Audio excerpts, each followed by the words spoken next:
Welcome! So, we're changing the format up. We're just doing album reviews now instead of verses. We used to give each other a CD and then do two at a time. But now we're just going to give each other black eyes. Now we're just going to talk about one album at a time. And Jesse gave me Corrosion of Conformity Blind. And I don't listen to this type of music. And I was pleasantly surprised.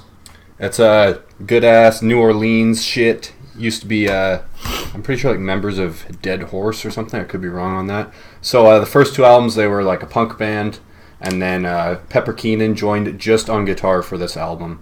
And then just because on the next album, he took over guitar and vocals and pretty much became known for that before moving on to Down. So Pepper Keenan just plays guitar on this. What's your thoughts on this? Really wicked. I compared it to some funny cross, like it was a weird cross of different influences when I first heard it. Like the intro is really epic. Has like reverb guitars, almost like Metallica, which is funny. But everyone was influenced by Metallica, so early 90s, that definitely makes sense. And then the first track that cuts in, it's pretty much... like, it reminded me of White Zombie. I know that sounds really funny, but it was like, even the vocals were like White Zombie meets Phil Anselmo. Like there's a lot of like thrash metal and like their old like hardcore roots on this album still, or on the next albums they pretty much just like leave that all behind. The composition of the first track, what was the name of it? Damned for All Time. Pretty phenomenal. Damned for all time. Composition. I mean, it just punches you right in the chops, and great drums, great accents, great punches, like with transitions, and then the outro kind of breaks down a bunch of times and kind of pummels you and twists you inside out. So it's definitely a lot heavier than your typical band.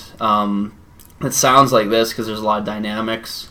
There's a lot of vocal hooks as well, and I can see bands even in the 2000s that grew up listening to this shit. Like, I think of like Mastodon and Baroness and all those kind of droney, stoner, sludge bands. Like, you wouldn't have those bands without a band like Corrosion of Conformity. All that New Orleans shit. And this is like 91 too, so it's like, it's almost got like a little bit of grunge to it too, like a little bit of like Alice in Chains kind of parts and stuff like that. It definitely has Alice in Chains vibes. There's like a lot of thrash on this. There's actually some like really heavy songs, like Vote with a Bullet's pretty heavy, and you know what's funny is was it Dance of the Dead or a different track where like I could have sworn I could hear fucking Danzig coming in as soon as the drum gets like maybe that'd be some the Zig. Yeah, I don't know if it was that song or a different one, but it definitely had a little bit of a Danzig vibe, which was kind of random. But I think my favorite track was probably Dance of the Dead. Yeah, that's fucking badass shit. There's a lot of really catchy songs on this.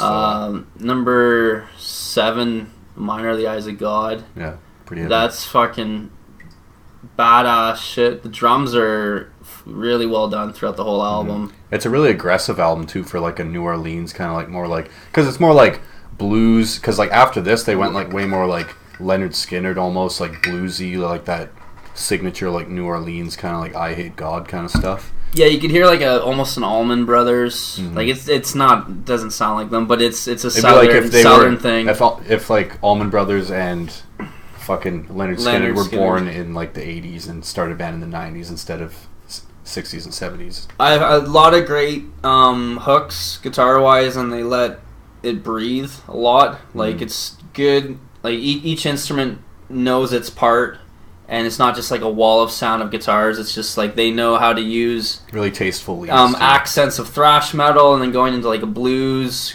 groove driven song, and it's just really smart to take different components of different characteristics of styles and kind of blend it all together cohesively. And it's definitely a killer album. I listened to it a ton, and that instrumental Shallow Ground was I think one of the better tracks for me too. Just kind of gave you a break from everything. And honestly, I've never listened to the first two, the punk albums. It's like a completely different band. It's like, that's pretty rare to have like a band that's like completely different and then because they released the 2 punk albums, and then they did like this is almost like a thrash metal like crossover album with a bit of blues, and then they went like straight like blues like rock for like 5-6 albums with Pepper Keenan, and then he left, and they did another punk album with the old lineup, and then they just got Pepper Keenan back, and they're doing a new album that's back to this type of stuff and more bluesy shit. So it's fucking just all over the place. So that's why a lot of people, they'll be like, oh, I don't like Corrosion of Conformity, and then you show them and they're like, oh, I've never heard this, and it's like, yeah, and then like some people only like the punk shit.